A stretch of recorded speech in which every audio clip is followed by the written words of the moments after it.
Hi guys, andito na naman tayo, malunggay na naman tayo, ang tripping natin sa pananghalian. At syempre, may alugbati or family ng spinach.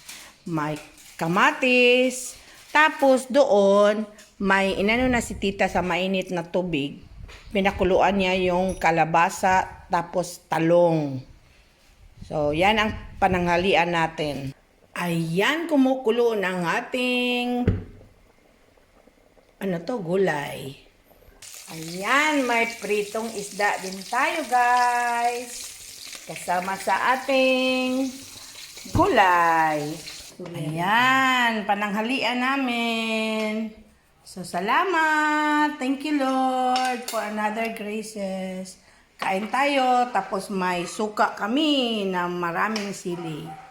God bless everyone. Bye.